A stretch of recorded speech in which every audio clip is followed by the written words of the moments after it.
You just think they appear in a puff of smoke, like in Aladdin or something. I love it. Yes, there they go. They just, and again, it's the whole journey that they've had to choose you. If you know, and especially now, I was talking with somebody yesterday. You know, if you don't think you're going to be price shopped, and they're going to be calling every physio clinic in town, every physical therapy clinic in town, every chiropractor, if you're a podiatrist listeners, the phone, every other clinic in town that can provide what they want, and they just don't magically appear through the front door. So, and I love that mindset. This is the Justin Blake podcast experience for health professionals that mean business. So wherever you are in the world, listen as we discuss everything you need for you and your health business to survive and thrive. Thanks for listening. Hello, I'm Justin Blake, a podiatrist and business owner based in Ireland. This is my podcast, the Podiatry Business Builders Fast Track Clann, where I will be talking with clinicians who I've worked with all over the world throughout my career, who have influenced me in what I do in my day-to-day practice, who have mentored me along the course of my journey, and who have helped me with the businesses that I have built within the podiatry world. You can find me on social media, justinblakemedia.com. We also have 2 private Facebook groups. The first one is the business group, which is the Justin Blake Fast Track Clann, How to Grow Your Practice. We also have our Foot Mobilization Clann private group on Facebook, which is all about musculoskeletal podiatry and biomechanics. And we're just about to launch the go-to-podiatrist.com, which will also be a domain.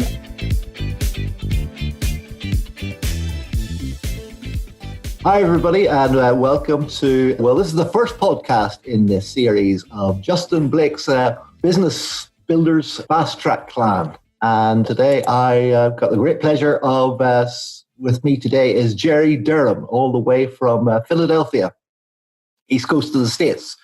Jerry's a physical therapist, originally from Napa Valley in California, and his physiotherapy career has spanned the last, 40 years, Jerry? Yeah, it only seems like 40, 25 plus. I stopped counting at 25. I think I'm in 26 now.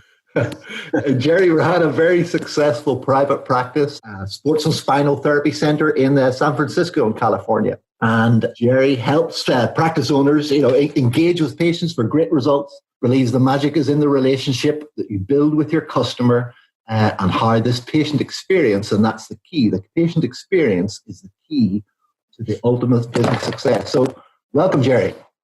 Well, thanks for having me, Justin. It's funny, I'm looking, so for the people that are listening, we're on video here and Justin and I go to the same barber. So even though these are hard times with the COVID and all the barbers are shut down, it's not something Justin and I are worrying about getting back to. Yeah, we were low maintenance. Yeah, when it comes very, very low maintenance. Yeah, thanks for having me on the first podcast, Justin. Yeah, so this is a whole new experience for me, but you're a seasoned podcaster yourself, Jerry. Yeah, it's fun. And, I started one. I look back, I've got about 30 episodes, and it was fun. I told my story. I shared the journey. I tried to share solutions. On a quick side note, I won't take up too much time on this. I actually had someone reach out to me about a year and a half ago I'd never met. I looked down at my phone, had a messenger from Facebook Messenger. They said, "Hi, you don't know me. My name is so-and-so. I have a practice in this state. I want you to know I've listened to all your podcasts. I implemented everything you said, and I wanted to share with you the growth of my business over the last year since doing that." So when you wonder about the value of doing a podcast and does anybody listen to these, I think podcasts are a great way to get information out to people. So I commend you on starting this, Justin. Yeah, no, that's great, Jerry. So it's not for the practitioner, it's the patient journey and how that relates to your front desk, your receptionist, your admin team, the most important person. It's not the therapist. I call them the voice of the company, because people typically, right, through their journey with your practice, they've either heard your brand, meaning your business name, they've maybe seen your website, they've maybe seen an event you were at in the public, if you were at some kind of something you were doing, helping people with posture or back pain. And then when they decide to engage with you, I shouldn't say do business, when they engage with you, right, that voice that picks up the phone, right, that front desk person. I call them, I need a better term than that. I don't like it. I still believe it's a wee bit disrespectful, but what do you guys call it? Well, receptionist. But that's still pretty. One of the guy that we talked earlier in Australia, he called him his guiding angels. Oh, freaking love that. I love it. Isn't that the truth? And what I love about the term angels, it could be guys or girls, regardless of who's doing it. Yeah, they are what I learned. So I had that private practice for about 18, 19 years. And what I learned about halfway through, which means I was in business for almost 10 years before I realized this, is that the work you do, and this probably sums up my whole training and teaching and everything, the work you do before a patient, client, or customer arrives in your clinic for that first visit, the work you do before that is the most undervalued, most misunderstood, most underleveraged part of your business as far as the ROI goes of any other part of the business.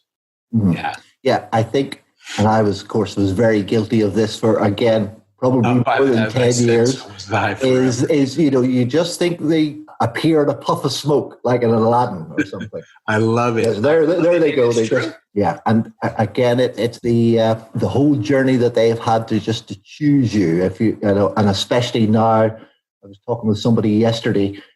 If you don't think you're going to be price shopped, and they're going to be calling every physio clinic in town, every physical therapy clinic in town, every chiropractor, if you're a podiatrist listening to this, the phone, every other clinic in town that can provide what they want, and they just don't magically appear through the front door. So, and I love that mindset. Real quick, regarding that mindset about price shopping, it's interesting. Again, I think I can speak for both, right?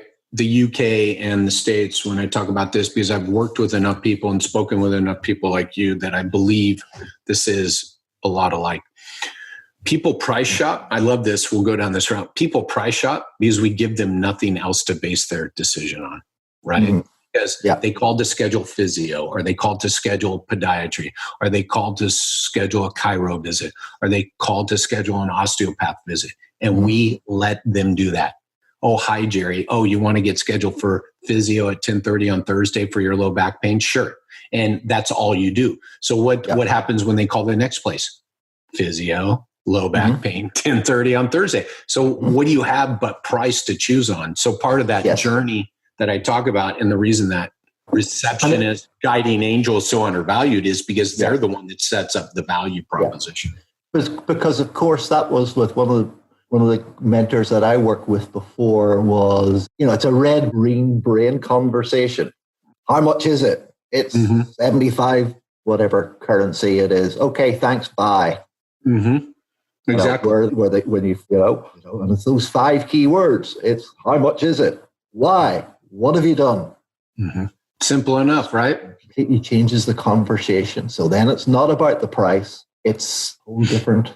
Yeah. So, I deal with this every day. We were sharing this. I listen to recorded phone calls for my clients all the time.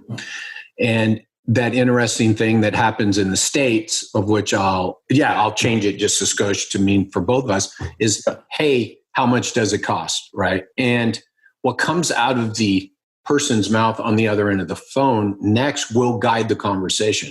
So if you tell them how much it costs, we're done. If you say, well, hold on a second, I didn't catch your name. Oh, Justin. Nice to meet you, Justin. I'm Jerry.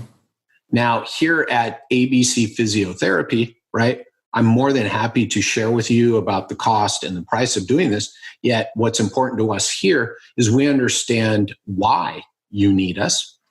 Because I love this line. I added this in over the last year. Because we don't want to waste your time, money, or energy if we're not the right fit for you. So would it be okay if I got your story, right, or your why first? And then I'll be happy to discuss cost. Now, that person can say, no, I want the cost. And you go, cool. And you give them the cost. Or that person says, oh, well, let me share a little bit. Yes.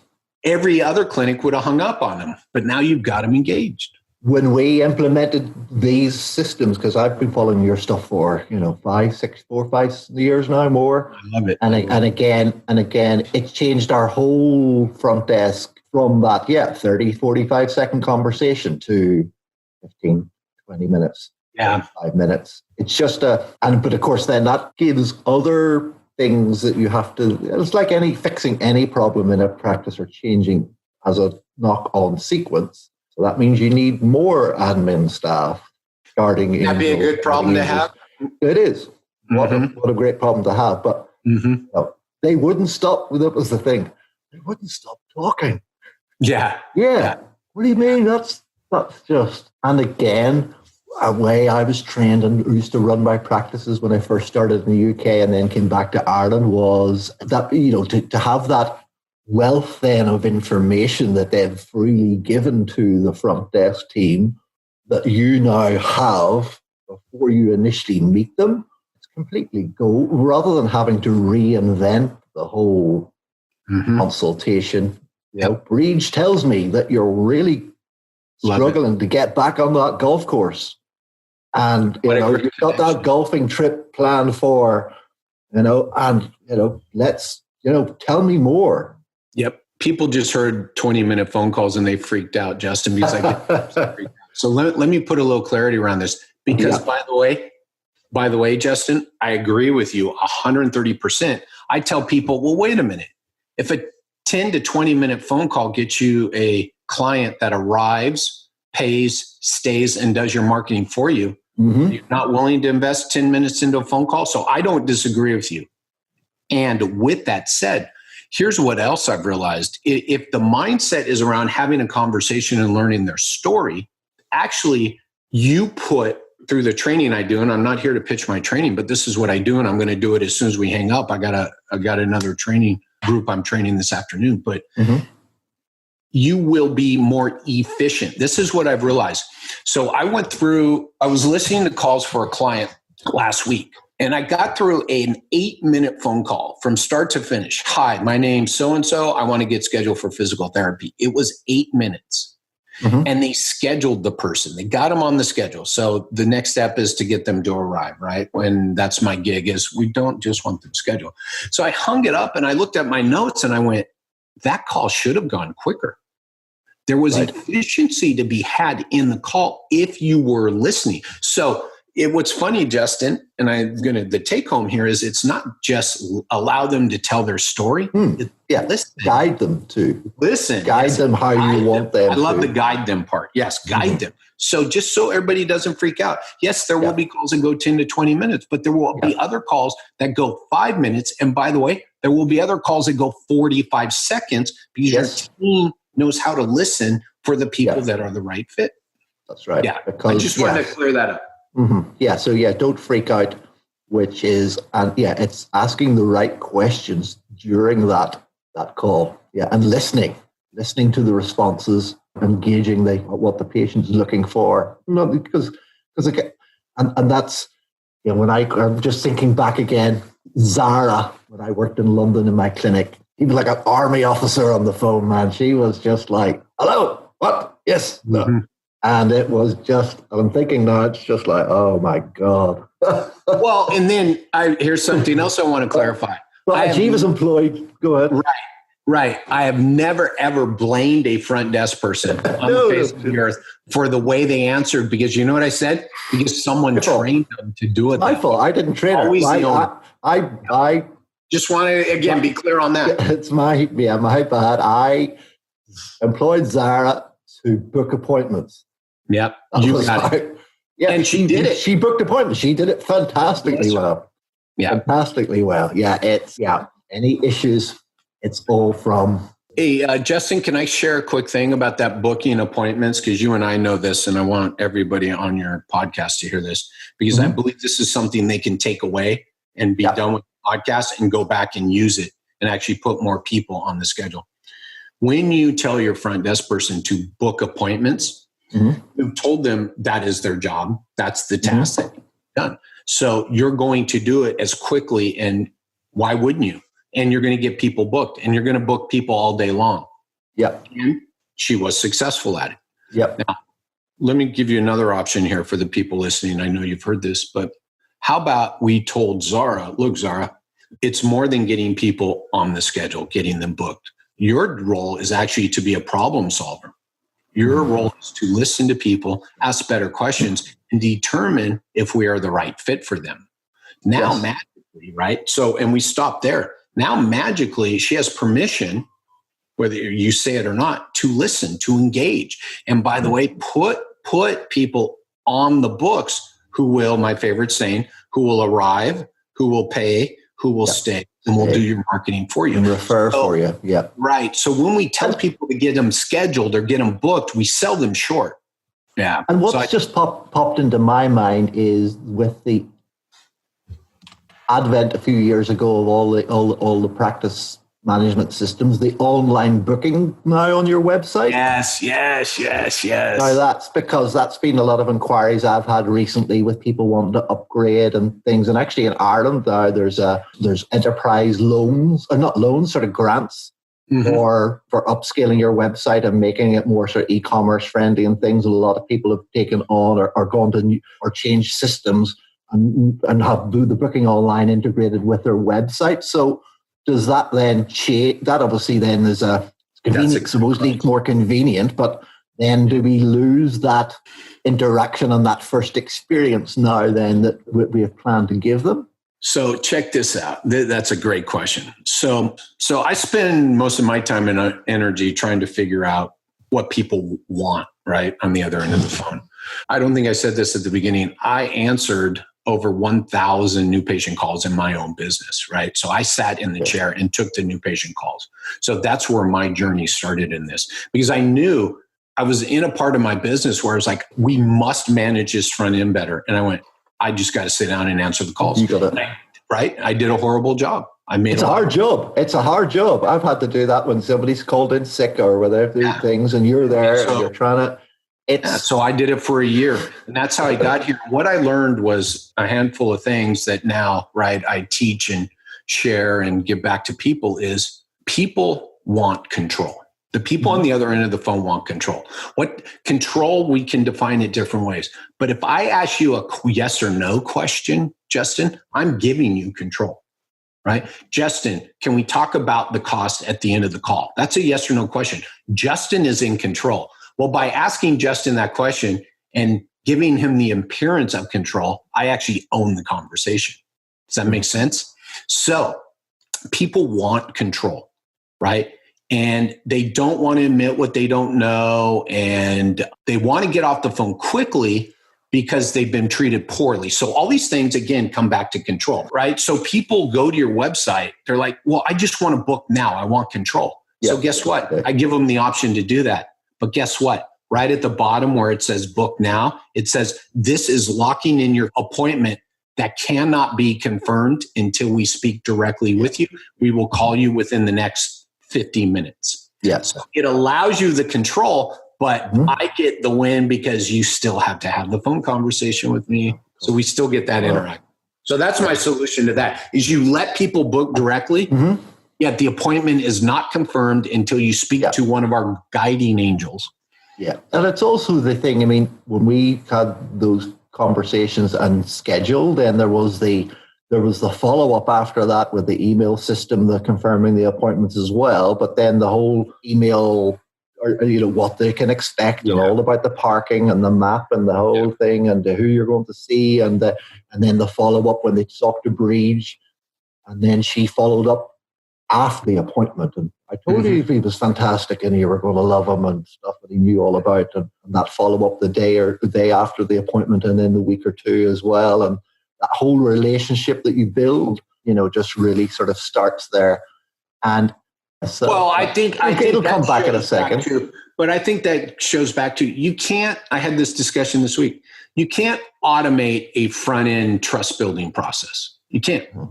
Yeah. Now, you can automate it if it has built-in interactions. So you and I were talking about a practice that runs a lot of people through it, which is fine. I'm not here to judge anybody. I'm not here to judge volume or one-on-one.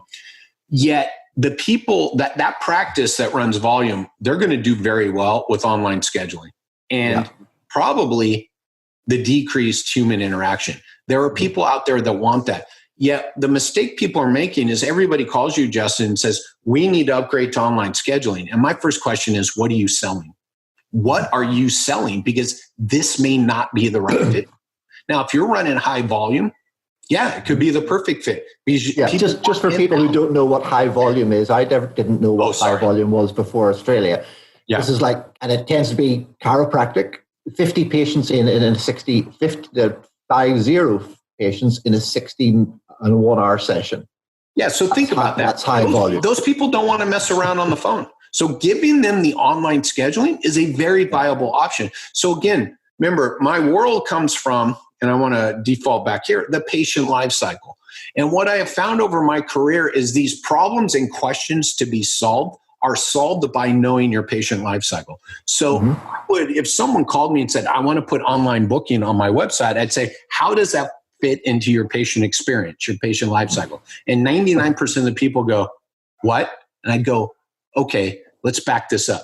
Because until we know who you can serve, the best client, customer, patient, right? And what you're going to serve them with, we can't start filling these in. And this is the problem. People go spending all this money on texting, right? On text reminders. I love people. Oh yeah, we text remind all our patients. I'm like, all your patients want text? Oh yeah, people want text. I'm like, do you ask them? No. I'm like, oh my God, come on, right? Yeah. Online scheduling. Everybody has online scheduling, but maybe not your people. I don't understand, so if you understand your patient's life cycle, yes, what kind of experience you want them to have, that will solve more money problems, more business problems than you could ever imagine. Take it from the guy who didn't have that the first 12 years of his practice. That's right. Jesus, I didn't have it. I mean, and again, we talked earlier, and I always get back to you told me it wasn't just exclusive to Ireland, UK, Europe model. There's no training. There's no business training. There's none of that thinking, well, how they got there, why they're there. Surely they must know what I do. They're here for what I could give them. You're exactly. Because that again is like, I do this, that, and that. Do they want that? Do they want that? We were on a call the other night with a pediatric specialist podiatrist based in London, but talking to the guys in the north of Ireland. And mums coming in expecting that little Johnny needs insoles because somebody in her Facebook group or somebody she knows said that insoles are going to fix Johnny's flat feet. And that's her expectation to come. And you look at them and you go, little Johnny doesn't need it. She's like, what do you mean? I'm here for insoles. Right. So there was never, and that again, that whole thing, I mean, I've got a video up that, you're speaking Martian to your patients. Yeah. They don't know what a biomechanical assessment is. Yeah, right. Or a gait analysis. Alan, when we did it in the coffee shop locally, was like, that's something for the car. Yeah. And that's all over people's websites and literature and everything. You know what it is. Everybody, patient doesn't have they want the outcome. Right. And the simplest solution to all that for everybody listening is just ask. So what is it you're expecting from us? So in my system, I don't have scripts. That's the beauty. I still love this. I have that 10-point checklist that's on my website that I give out. We have a structure, but... Yeah, I call it structure and template. Because why? If I give you a script, you don't listen. You don't listen. So the easiest thing is to say, look, you need these 10 things at the end of the phone call. I don't care how you get them. You need these 10 things. And so what I've done is I put them in the order that you should be getting them. So if it's sitting next to the phone, you're pretty much going to get that information in that order. So in that way, let the conversation flow, get that information, and find out that, yes, I called you because I believe Johnny will be better if he gets the custom orthotics. Boom, you write that down, you give that to the doctor before the patient arrives. And the patient arrives, oh, hello, Mrs. Smith. I know you're here to talk about orthotics for Johnny. That's great. I'm so glad you found us. Now, hear me out real quick on this. You may not believe in those one iota, but you're going to acknowledge them. You're going to talk about them, and you're going to use that as the basis of a conversation to build more trust. But if you walk in and go, well, Johnny doesn't need those, why the hell did you waste that woman's time, money, and energy? Right? That's on you and your front desk. Yeah. I love that example. That's awesome. Because that's the other I used to struggle with when you got that patient that sat in front of you and I would say, just tell me how long you had that problem again for? 2 years. And you're looking at them going, and again, it's not that they didn't want to or they They just didn't know how to ask, who to see.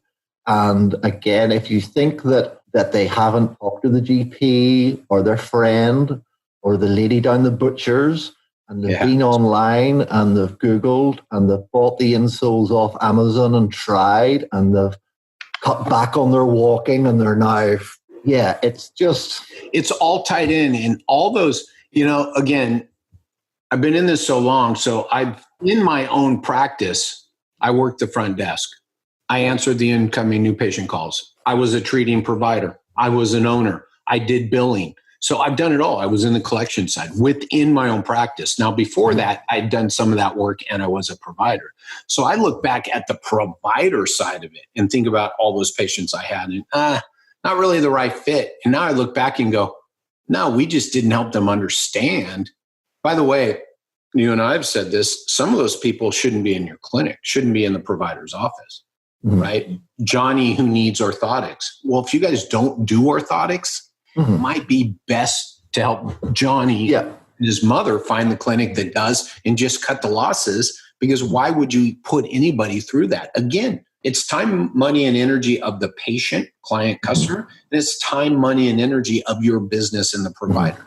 Because, again, especially now, I think we're all reevaluating, again, that when I never used to think about that patient had to, first of all, after the day of the appointment, they have to leave work early, or they got to get somebody look after, and then they got to find the parking spot, and they got to do the thing, and all those other things, and they've got a life that's going on.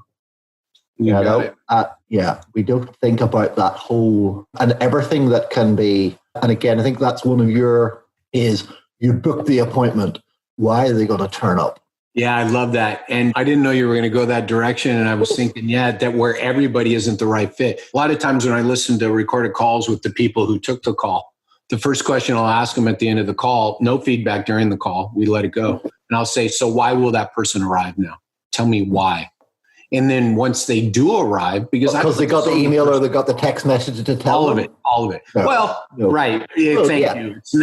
That's just a part of it. Why will they arrive? Because they know you can get the orthotics for Johnny. That's why they'll arrive. So if you say, yes, we do that, maybe the doctor won't want to do that, but you can do that. And that's an option. So why will they arrive? And then after they answer me that, because these two questions are going to be about the same. And this is why I want them thinking. Why will they stay? Yeah. Right. So again, if you don't do orthotics and I say, why will they arrive? Well, they're expecting a visit with a doctor. I'm like, no, they're expecting orthotics. So they'll arrive expecting orthotics. Why will they stay? They won't. So back to your point, Justin, why did we schedule this person? Right. Again, there's someone else right behind them waiting to get in that wants to arrive, that wants to stay. So let's not waste anybody's time, money, and energy here. But I think, or I believe that, that we think, well, there's a couple of points there is that, again, I suppose if we have that script or that thing and we're back to Zara and, her job was just to schedule them. Yeah. Then, and again, I mean, you get so much more value from that conversation with the patient from the front desk with Breach and Fiona and things at a time where all that hard work was done. You could greet them on the thing. You're struggling with the golf and you're here for orthotics. You're struggling to get those wedding shoes on, and you've got that wedding coming up in your daughter's wedding in September. And it's great to have you in now because, fantastic. It's May. The wedding's in September. We can do so much. All those sort of things that you can now talk to with the people. But I've still had the, call it, Edmund Malining it, where this guy came and he'd been through the whole thing, and he just sits there with the arms folded and the legs folded, and just you can see him and he's not comfortable and he's not, and he's going, no, I don't know why I'm here. I think I'm going to leave. Now, see, by the way, Justin, I would argue in my system that's going to get picked up even earlier. Because the front desk should be asking some of those same questions. Don't get me wrong. This isn't 100% foolproof, and it's not. By the way, I'll argue it's 95% successful, right? But it's not 100% right? Nobody's 100%. You'll never get your cancel rate. You'll never get your arrival rate at 100% because things happen. He would have been a couple of minutes gentleman to schedule me conversation. There is. And you should be asking on the first phone call, what do you need from us? And by the way, Justin, in that example, in my system, the provider gets on the phone with the patient before they ever arrive to suss out, does this person need to be here? Because the guiding angel, the front desk person, answers the phone and owns the relationship until they arrive, needs to acknowledge and say, you know what, I need to get a provider involved. Because if that provider gets on the phone for 15 minutes, again, they just saved an hour. They saved $150. They saved all kinds of stuff. This stuff can be managed better upstream. Right? And that's what understanding that patient life cycle is all about. That whole concept of a free discovery visit is completely alien here. Ireland, UK, a lot of places. There is there's a time and a place for that. There's a time and a place. I don't think it's used properly. It is way because you know why? I call clinics. I do these secret callers I told you. I don't know if I mentioned that, but I call clinics all across the country. By the way, I've called clinics in Europe. I've called Canada. Yeah, I have. I've called clinics in Australia and New Zealand. And you call, and I had used the same script every time. I say I want to get scheduled for physio.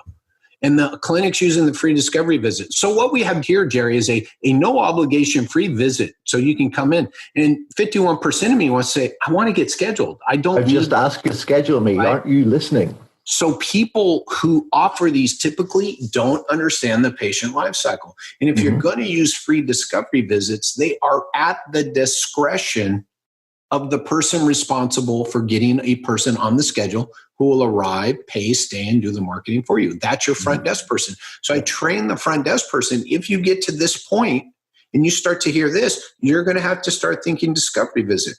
Otherwise, if they ask to schedule, there's like 3 things they can say where I'm like, no discovery visit. Hi, my name's Jerry. Yeah, my neighbor Bill told me, he was an old patient of yours and I'm having some back pain. And Bill told me I should get scheduled with you guys. No fucking free visits here. That's spin all that, right? There's like 3 things that go that direction. Anybody else, we'll see where they go. And then if you need, right, and train the people how to do this. And by the way, if your front desk, this is my other big kick, if your front desk team doesn't know why people should choose you and how you're different and why they should stay, that's on you. And you must educate them on that, because then how can they talk to people? How can you help to educate that person on the other end of the phone why they should give you their time, energy, and money? Yeah. It took me 3 visits, I think it was maybe the 4th visit, before Edmund actually told me why he was really there. Yeah, exactly. And by the way, I'm not saying don't schedule him. I'm saying move it up, because you may have gotten on the phone with him before he arrived and said, okay, let's get you in. And by the way, maybe we sped that up by 1 or 2 visits. I'm not saying that phone call is going to cure it, but if you know he's going to be that way before he shows up, then you're a lot better prepared to deal with him, Justin. Yeah.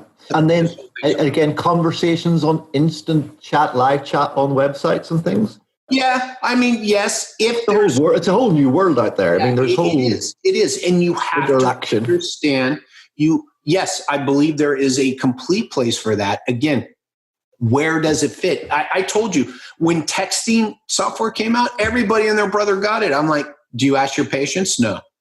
Do they want to text? I don't know. It's like, so why are you sending them a text? So the live chats, the bots, everything, it just depends on what your patients want and need. Yes. Everybody wants to schedule online. I'm like, that's bullshit. That's utter bullshit.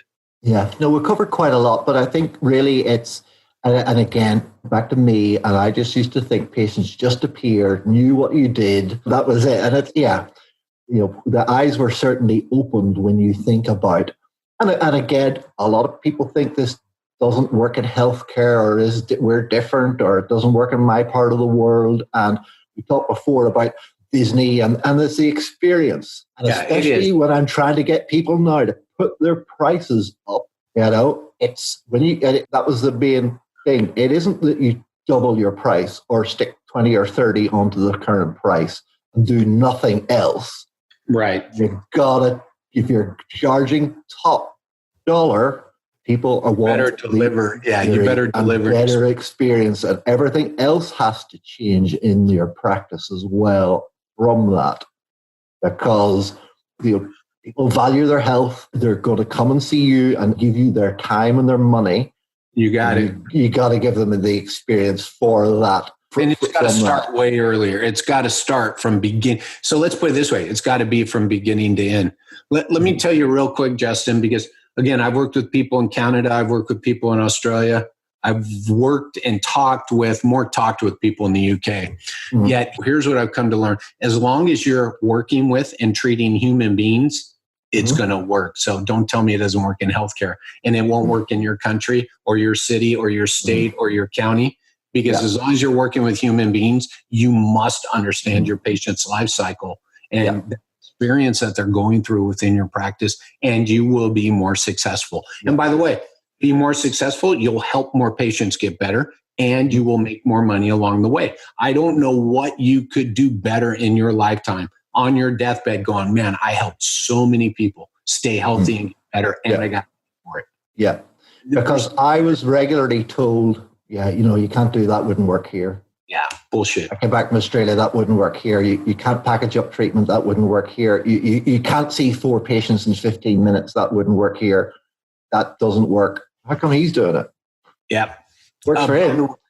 By the way, I said as long as you work with human beings, and someone's going to go, but I know pet therapists. I've also worked with one of my clients, had a pet clinic. She was a physio for pets. Okay. Yeah. Guess what? Who's the buyer? Who's the time, money, and energy on? It's the person. So it doesn't matter, again, it doesn't matter what industry you're in. If you're dealing with human beings, right, then this can be successful. Yeah, I really appreciate it. It's looking at it's that overview of the whole life cycle of the patient that just doesn't start when they're in the room with me. They're going, hi, what have you done? Right. Yeah. We all think that's where it starts and ends, is with the provider. And the day I finally came out of my fog and understood the more work I did before they got to the provider, the greater the result for the patient and the business. So yeah. And as you say, you're going to pay, stay, refer. You got it. That's what you want. That's what you want. And again, they do all the hard work then for you. Advocates of your practice, advocates of your systems, Yeah, that's great. Thank you, Justin. So Jerry, how can people contact you? How can people find out more about you? Yeah, I'm on Instagram. Yep. Jerry, Jerry, Durham, Durham, PT. I'm also on Facebook, same exact place. I'm also on Twitter, same exact place. My website is clientexperiencecompany, all one word.com. Go there. I have that 10-point checklist for the first phone call I told you. It's there free. Obviously, you have to leave your email, and I ask you for permission after you do that. And if you don't want to get on the email list, then just ping me in one of those other places and say you want the checklist. Because what I might do with my group guys is take that and upload it onto the group. But for anybody else listening to this, they can. Oh, sure. Yeah. Yeah, I'll be happy to give that to you for your group. But clientexperiencecompany.com. And I'm really excited. And it's where we put all this together, the front desk with the providers, with the back office, with the marketing, all of it. We knock this out of the park. And we help you create more successful patients, which creates a better, successful business. That's great, Jerry. Thank you, Justin. Thank you very much for your time. And that's absolutely fantastic. So that's for today, everybody. Went better than I thought, although, of course, I normally never stop. We could have covered so much more. I'm sure Jerry will be a repeat offender. One of my colleagues talks about on these podcasts that we're going to do, because there's so much more in this whole the whole relationship with the customer and the life cycle. So that's great, Jerry. Thank you very much. Take care. Thank you, Justin.